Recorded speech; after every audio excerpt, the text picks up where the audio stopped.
किसान भाइयों, अगर आप भी बारिश के मौसम में मूली की खेती करने जा रहे हैं तो ये वीडियो आपका हजारों रुपये का खर्च बचा सकती है।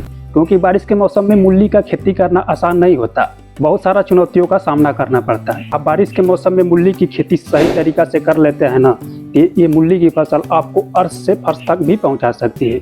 आज की वीडियो में मैं आपको बताऊंगा वो तरीका जिसमें आपका मूली का फसल होगी हरी भरी, मोटी, चमकदार और ज़बरदस्त उत्पादन देने वाली। बरसात के मौसम में मूली की खेती करना चाहते हैं तो इसके लिए ऐसा खेत का चुनाव करें जिसमें जल भराव की स्थिति एकदम बिल्कुल ना हो, क्योंकि ये बरसात वाला मूली का फसल है। अगर आगे चल के कभी जोरदार बारिश हो जाती है और आपके खेतों में जल भराव की स्थिति हो जाएगी ना, तो आप कितना भी जोर लगा ले आपका मूली बचेगा नहीं। अब मिट्टी चुनाव करने के बाद मूली की फसल से तगड़ा वाला उत्पादन लेने के लिए इस मिट्टी को बढ़िया से तैयार करने होगा। तो इसके लिए सबसे पहला काम होता है गहरी जुताई। ये जो जुताई है ना, ये सबसे इम्पोर्टेंट होता है। मूली का ही एकमात्र फसल है जिसमें गोबर की खाद देने की जरूरत नहीं पड़ती है, लेकिन फिर भी आप थोड़ा बहुत गोबर का खाद देना चाहते हैं तो दे सकते हैं, वो भी एकदम कम मात्रा में, यानी प्रति एकड़ में 1 टाली या उससे भी कम। वो भी एकदम सड़ी गली देसी गोबर की खाद दें।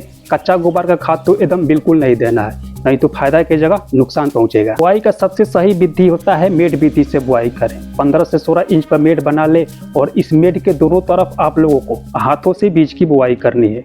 बीज मात्रा की बात करें तो प्रति एकड़ में 2 से 2.5 केजी बीजों का जरूरत पड़ता है। तो बरसात के मौसम में बुआई करने के लिए सबसे सही तरीका यही होता है। इसी तरीके से मूली की बुआई करनी चाहिए। इस तरह से आप